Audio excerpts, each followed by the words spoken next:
Welcome to episode 59 of the What Shara Made podcast. Welcome back if you are a returning viewer, and a big hello if this is your very first episode. If you are a returning viewer, you might notice I'm in a slightly different location than usual. And you also might notice that there's been a bit of a gap between my last episode and this episode.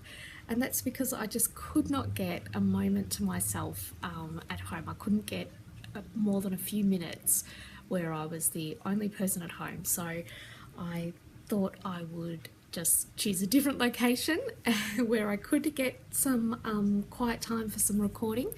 So I'm actually in the back room of my local yarn shop, and they hold classes here and things like that. So it is a different location, but they've got some pretty decent lighting. So I thought I'd use this opportunity, but I've only got a small window of time. So I hope I don't seem rushed, but I might have to cut it a bit short. So we'll see how we go, but let's get started. I've got quite a few things to show you, but I've really only got one active whip at the moment, so I might just dive straight into that. Now this is actually a design whip for it's going to be a shawl, wrap, scarf type thing. You can wear it any way you like. It's brioche. What a surprise. And it's to be used, not exclusively, but it can be used with yarn advent calendars because there's loads going around at the moment. But what I did notice last year was that lots of people had yarn advent calendars, but they had no idea how to use them. And people just ended up using them in their Cozy Memories blankets because they couldn't think of any other way to use them, which was totally fine because Cozy Memory blankets are awesome. But just in case you've already made a Cozy Memory blanket and perhaps wanted an alternative, I thought maybe I should make some patterns that could be an alternative to that. So I've made two patterns. One you'll see later on in the podcast, and this one which is coming along.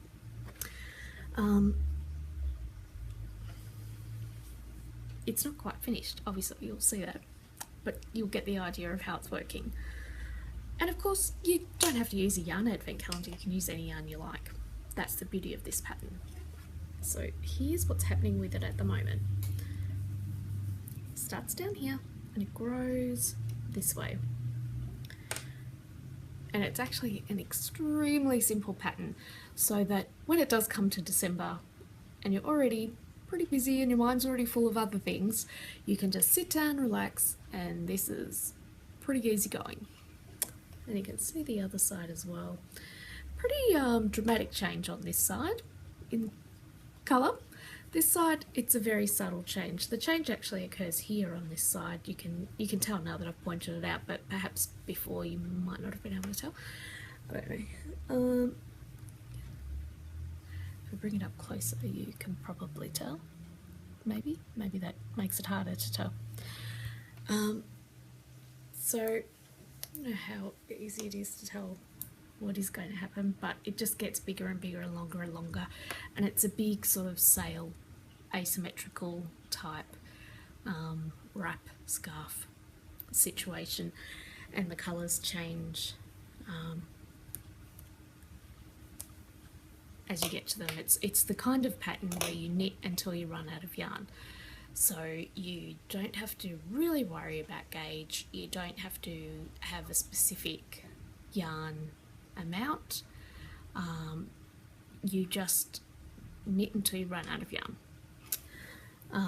You want to have a minimum of a certain amount so that you can get something that's big enough, but you don't have to have a specific amount, which makes it excellent for scrap busting. So when that pattern's ready, of course you don't need a yarn advent calendar, you can literally just use scraps, and that's what I'm using there, but I've measured out my scraps so that they would be equivalent to a yarn advent calendar, a 10-gram yarn advent calendar. But if you're getting a 20-gram yarn advent calendar or a 5-gram yarn advent calendar, it would still work and it'd still be fine. But of course you don't have to use scraps, and you could use 2 precious skeins of sock yarn that you had hanging around, and you could even do this pattern in sports weight or DK or even worsted weight yarn. It would still work. The pattern works with anything, and that is the beauty of this pattern, of this design.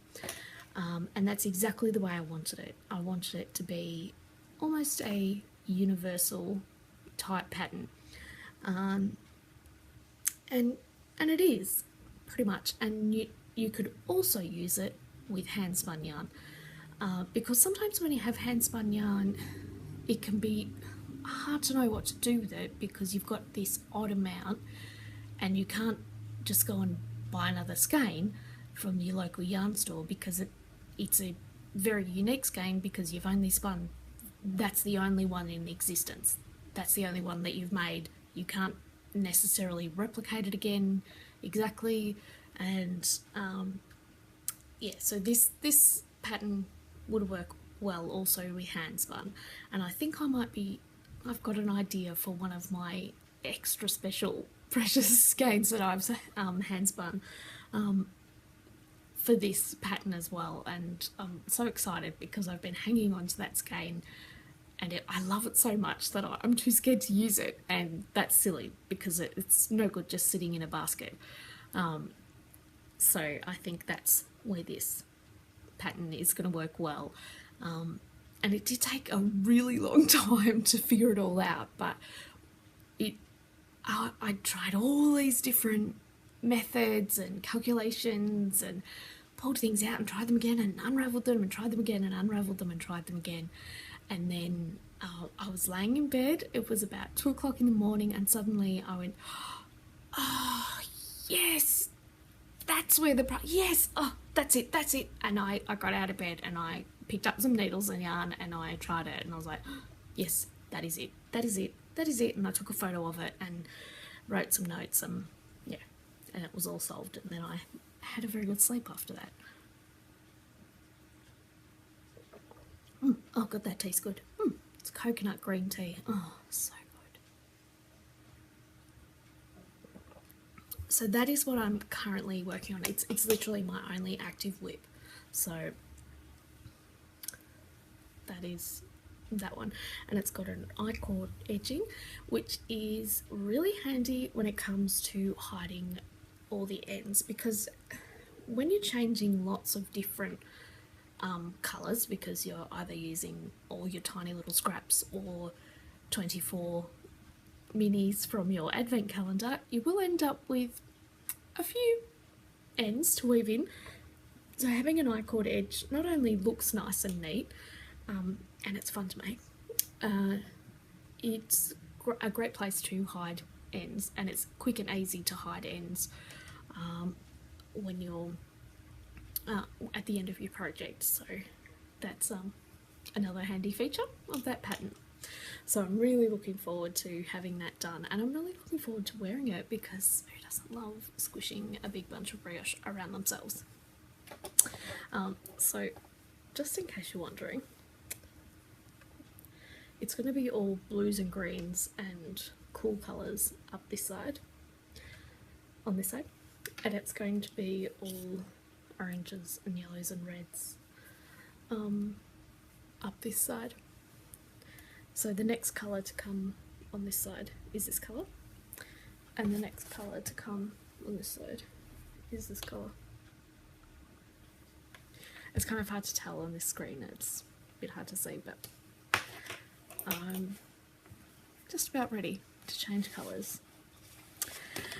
Now, I'll show you that, should I show you the, yeah, I might as well show you the next one in that pair of advent calendar designs.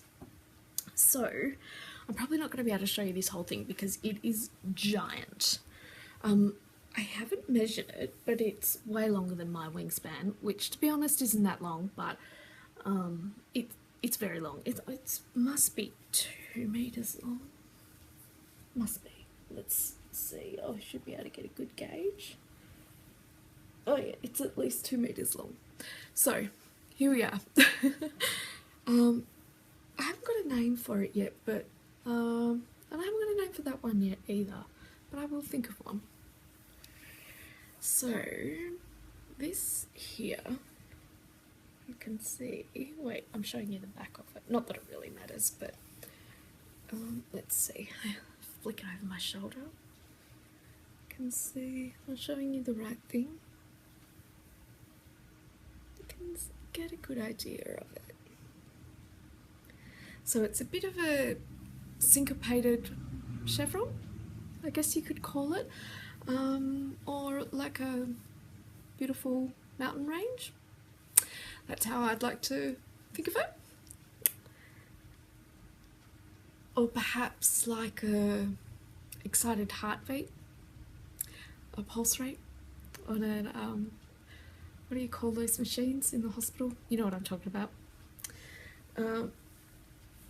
So, here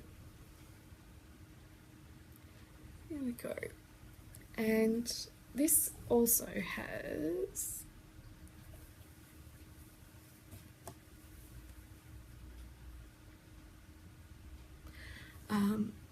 has an I-cord edge along the length of it, but it also has an I-cord cast on and bind off, so both ends are the same as well as the sides. So all 4 sides of the piece are identical, which is always nice when you've got that cohesion around the piece, and it creates a nice balance, not only in like an aesthetic manner, but in the way that it drapes and moves. If you've got the same thing happening on all sides, it will make the piece move in the same way. And it also means you've got a nice place to hide all your 5 million ends. Well, they weren't really 5 million, there were 48 or 50. Yeah, 48? Anyway, there were a considerable amount of ends because of all the colour changes. But of course, there's no reason that you couldn't just do this in 2 colours or 3 colours if that was your desire.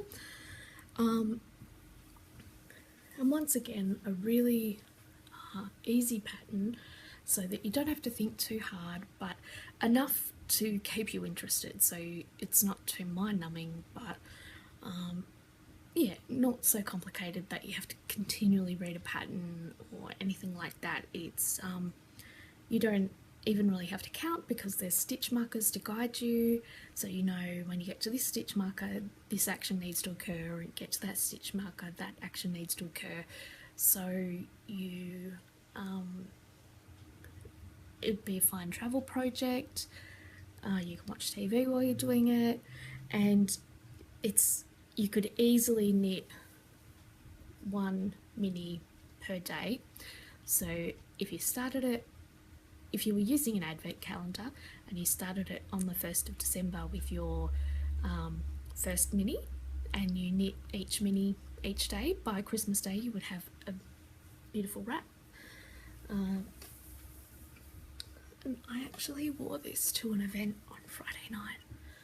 and it was magnificent and everyone loved it, including me, because it was quite cool and a lot of the event was outdoors and I was the only one sensible enough to bring something like this. So it was quite beautiful. I wore it a bit more elegantly than that. Yeah, it was really good. I haven't used an advent calendar for this. I've actually used leftovers. You might remember that from my Fennec cable sweater from Oregon, and these two are from my recent brioche sweater that I knit.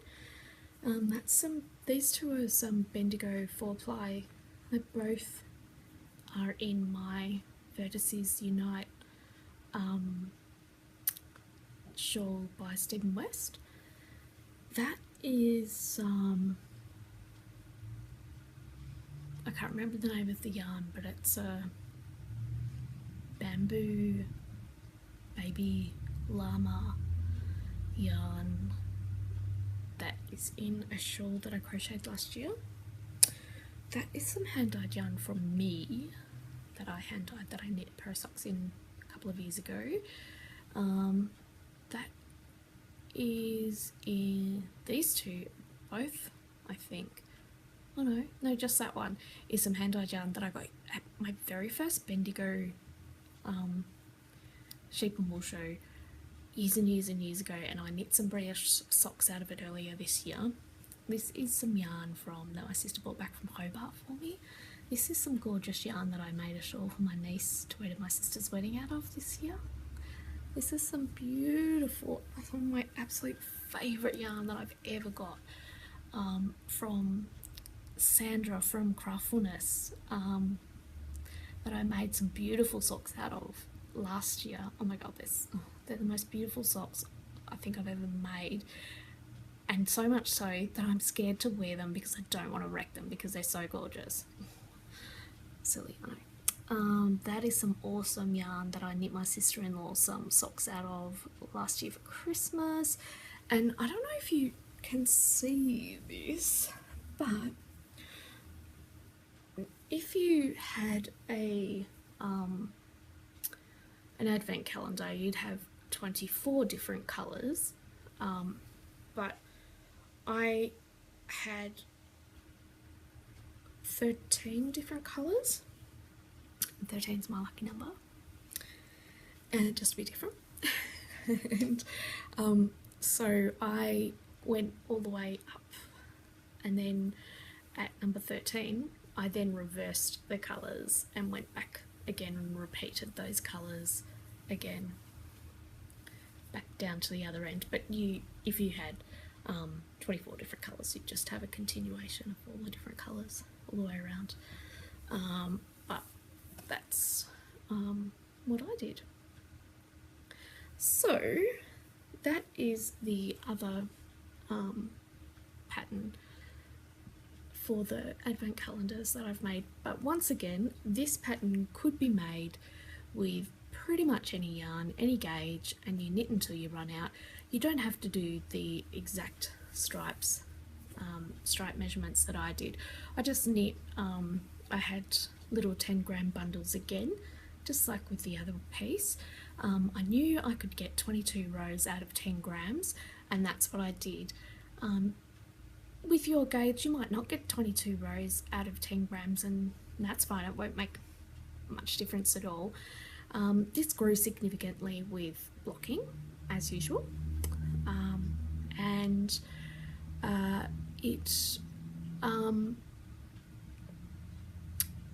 you might end up with a longer or a slightly shorter wrap, and that's fine. Like, this is an absolute whopper. You could make it with pretty much any yarn you like. You could do it all in one yarn if you wanted to. If you had you can see the way that the different yarns work up in it. It would actually still be gorgeous in a solid yarn. You don't even have to do stripes, but you can see the way that a variegated yarn would work up in it.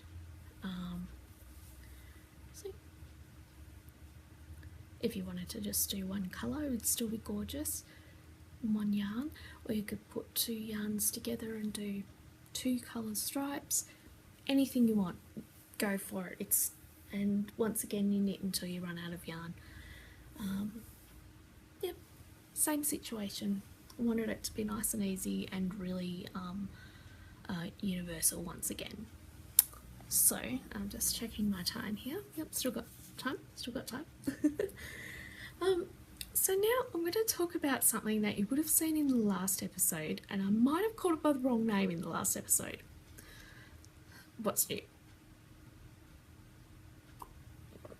And that is a hat by Knit Graffiti that I was knitting out of some amazing Adagio Mills alpaca yarn. Oh my god, this yarn is so beautiful. Anyway, I was partway through the hat.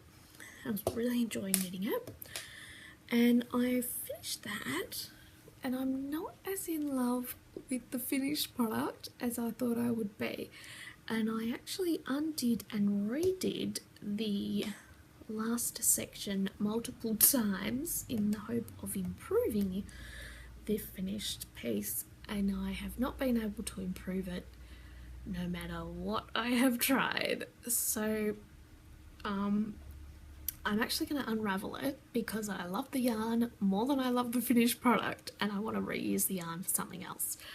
But it's kind of hilarious. The way it's ended up looks really funny, so I thought I would keep it to show you because I thought it would be entertaining to show you the way that my finished piece ended up. So are you ready for a laugh? Because it's pretty funny.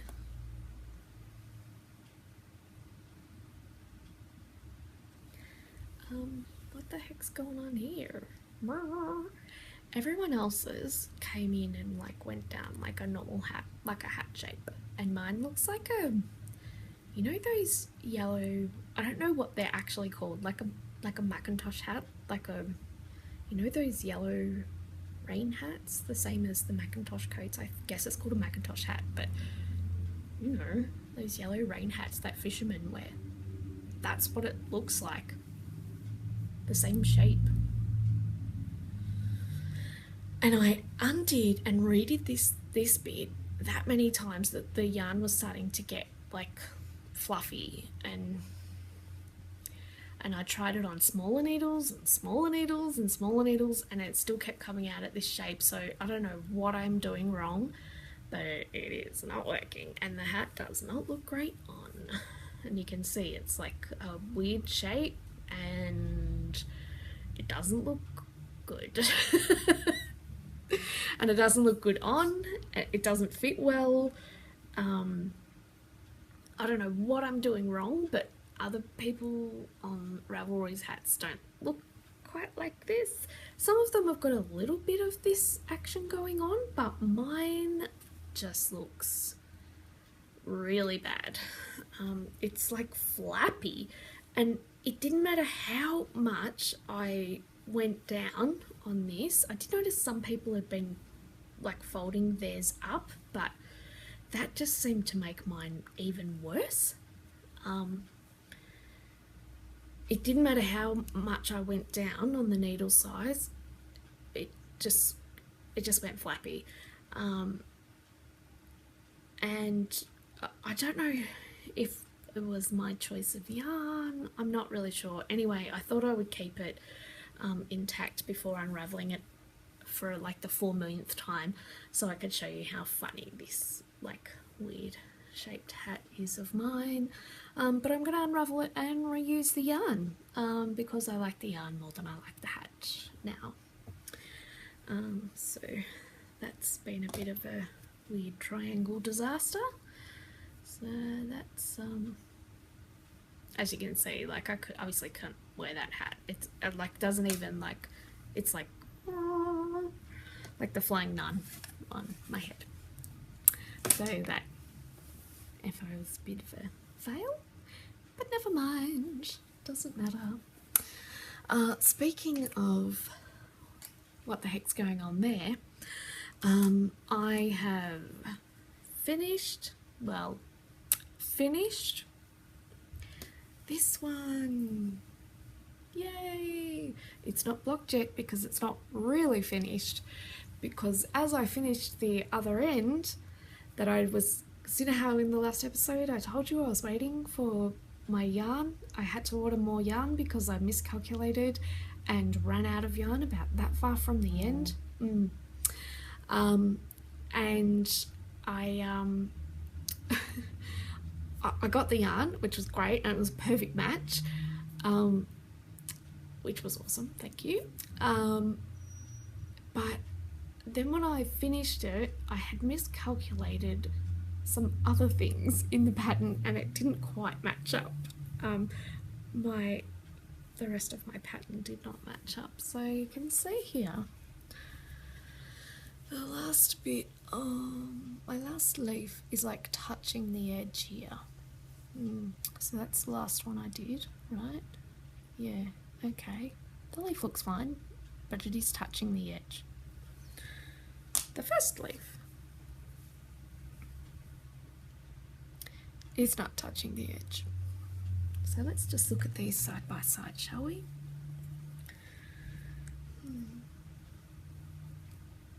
Let's see. So, what's going on there? What's happening there? Those two don't match. So,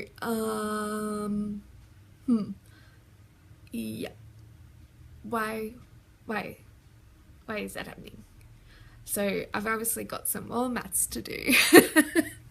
They should have been a mirror image, and that is not a mirror. They're sisters, but they're not twins, and they need to be twins. Yep.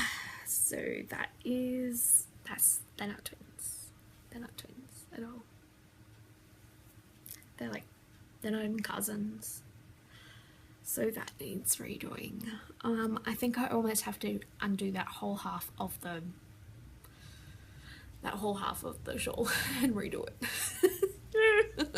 So that was a bit annoying, but that doesn't matter. That's okay. But I haven't unraveled it at present because I think I may leave it and just keep this one for myself. Because this was indeed just the prototype, so it's all good. For working out things like this, because the real one, the real good, that was the rough copy, the good copy will be in, oh my god, wait for it. Oh my god, this is so beautiful. Oh my god, it smells delicious too. Look at it.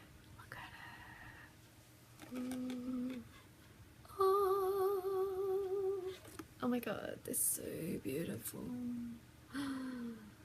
So pretty. Oh my god, so gorgeous. So these are, I'm not going to be able to pronounce these right. Komachi Beni and Geisha. And they're both on Dandy Sock, on the Dandy Sock base, and they're from Rosehip Island. And Hannah has kindly donated these to me as yarn support for this pattern, specifically for this pattern. So that is awesome. Thank you, Hannah. Oh my god, these are just, oh. Thanks, Rosie. That's my dog's hair. These are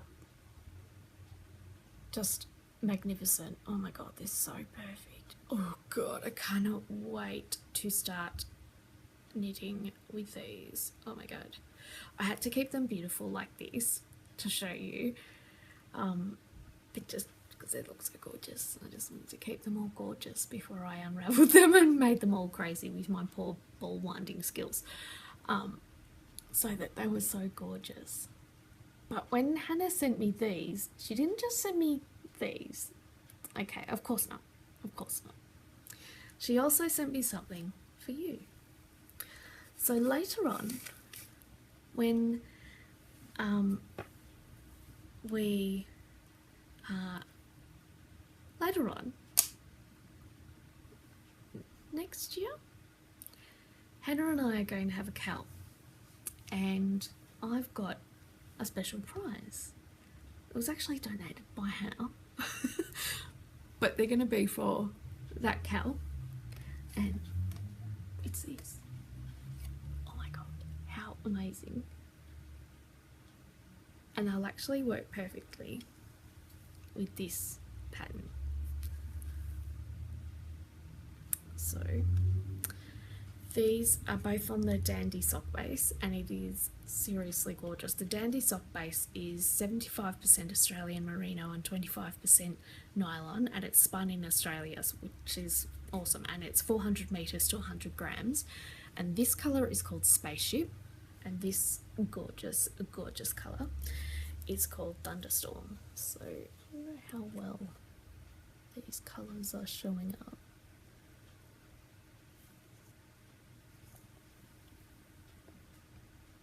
Absolutely gorgeous. So beautiful. Oh my god, they're absolutely magnificent. So gorgeous. That colour's actually very accurate right there. Really beautiful. Absolutely gorgeous. Oh, so stunning. Thank you, Hannah. But when I finally figured out the proper calculations for this one, it's actually got a little companion piece that goes with it, and it has been a high success piece. So this piece that you've been seeing for months, weeks, months, has got a piece that did work out, the calculations did work out, and that is this piece, this hat.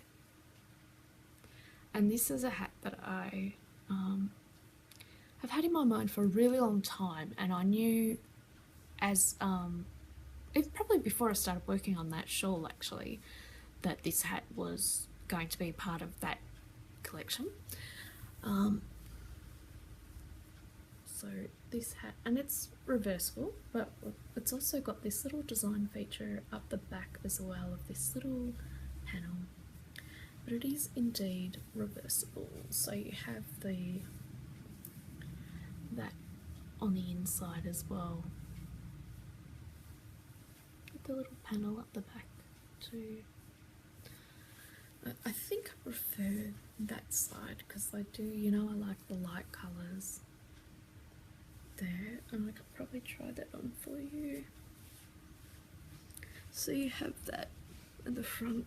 It is getting a bit blown out. I've got some fluorescent lighting right there, but you can get the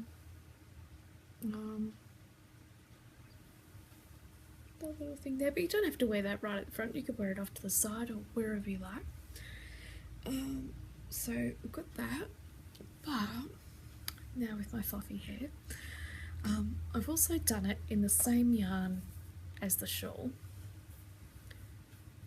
Yeah, so you can get an idea here, but I've used it because I used the dark as the dominant colour here. I've done that here in the hat as well, just to keep it in line with that. And I do think I like the light as the dominant colour, but I'll show you what this looks like inside out as well, or around the other way, not necessarily inside out. So you can see that there. Let me put that on. So you get that around the other way, and you can put a pom-pom on it if you wanted to. So it's got a combination of the garter stitch and the brioche and a Rosie hair, just like the shawl, and it's really easy. It's actually probably a little bit easier than the shawl because it's in the round, and brioche in the round I actually find a little bit easier. I don't know, maybe that's just me, but yeah, with the little panel up the back, the little panel on the front, and then you don't have to worry about doing too many decreases on the crown in brioche or anything like that. Makes it nice and easy. And you've got that little panel at the front there, so you get a good nice idea of that design at the front. I really, really enjoyed making this, and as soon as I finished making that one, I literally I sewed in the ends, I put down the hat, and I picked up the needles again and I cast this on. Like, there was not even 30 seconds between finishing this hat and casting this hat on. That's how excited I was about it. So yeah, I really love that pattern. This one's for my mum, and I think this one's probably for me. Really love it. Really, really love it. I don't know, I haven't actually worn it yet, so maybe I'll give it as a present. I'm not really sure. This one's knit from Milpost Merino in the 4-ply. It is like a cloud. This stuff is, oh my god, just touching it right now, like, it is unbelievable. So this is just such beautiful yarn. If you can get your hands on some, I highly recommend it. I can see that it would probably pill very quickly.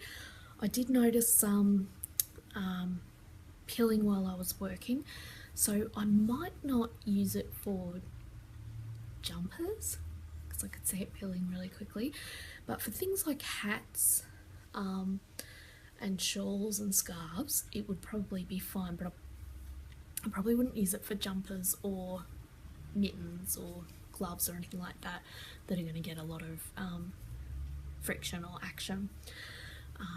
But oh my goodness, amazing.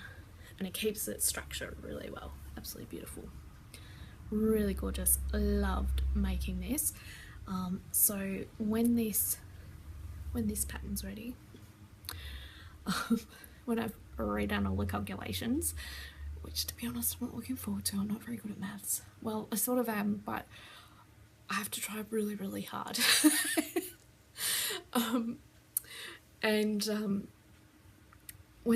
So I like to put the patterns out both together as a collection. They'll both be coming out, so I'm really excited about that one. This one, yeah, really happy about it. Really happy about it. So that's those two. Probably the next thing I need to talk about is I had a very generous donation to me from Eva of the Eva Christie Hand Knitting podcast, who is the founder and of the Perth Festival of Yarn in Scotland, and she started that festival and runs it and does an amazing job. And it started last year, and this year was the second one, and it has absolutely blossomed into an amazing festival of yarn. And I'm sure you can all imagine any festival of yarn is going to be amazing, but this one in particular, it has just turned into the most amazing thing. So congratulations, Eva, on that. Like, that alone is amazing. But in conjunction with that, she also managed to organise an ebook of patterns as well called With This Skein, and she got designers from all over the world to come together and design patterns, especially to go with the Perth Festival of Yarn. And the ebook is available online through Ravelry, called With This Skein, and she donated a copy to me, which was very generous. Thank you, Eva, because it's absolutely gorgeous. And there's a particular one in there that is called Travelling Textures, and it is amazing. I'm going to put a picture up right here.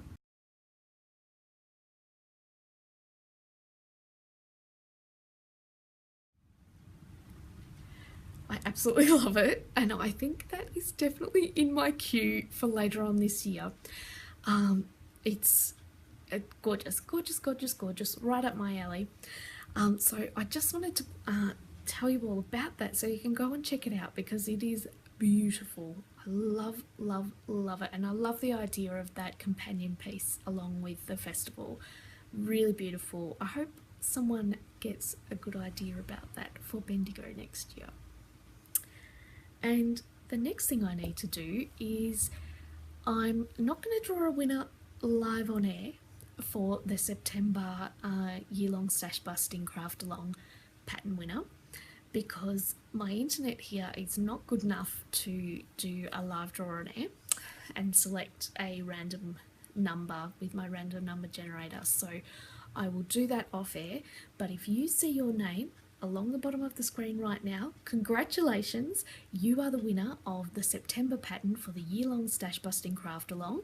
And if you're wondering about that, pop on over to the Ravelry group for the podcast and you'll see the thread there. And you can join in now. You don't have to have been playing along all year. You can join in at this point, at any point in the year, and you'll still be eligible for prizes. So if your name is here, congratulations. Contact me and let me know any single pattern on Ravelry that you'd like, and I will send it to you via Ravelry. So thank you so much for joining me this time around, and hopefully it won't be quite so long in between podcasts next time, and I'll see you all soon. Bye.